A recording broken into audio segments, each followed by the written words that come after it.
The circumstances around the death of legendary actor Gene Hackman and his wife should serve as a cautionary tale. When Mr. Hackman, his wife Betsy, and dog were found dead on February 26th, it seemed suspicious. They had obviously been dead for quite some time. The bodies were in a state of decomposition and even some mummification. Because of this, at first glance, it seemed their death might have been from something like carbon monoxide poisoning or possibly even something more nefarious. However, the autopsy report has now been released and it looks like it was just a tragic turn of events. The cause of death of Mrs. Hackman was hantavirus. The last day she was known to be alive was February 11th. They think she may have died soon after that and was the first one to go. Mr. Hackman died about a week later on February 18th, and they know this from his pacemaker data. That, of course, makes us worried that he died from starvation and really suffered at the end of his life. But he had late-stage Alzheimer's along with many other health issues, and ultimately it was determined that he died of a cardiac event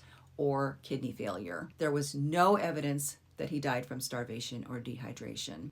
Their dog was found deceased in its crate. They haven't done a necropsy on the dog yet, but they stated that dogs don't get hantavirus, so it's likely that it did die from starvation and dehydration.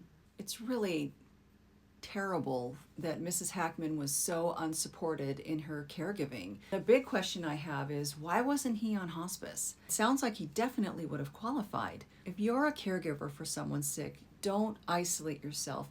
Ask others for help.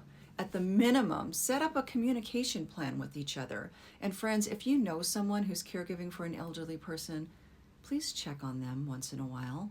It's possible they both would have died anyway, but the situation could have been just much less awful if someone else gave a damn about either one of them.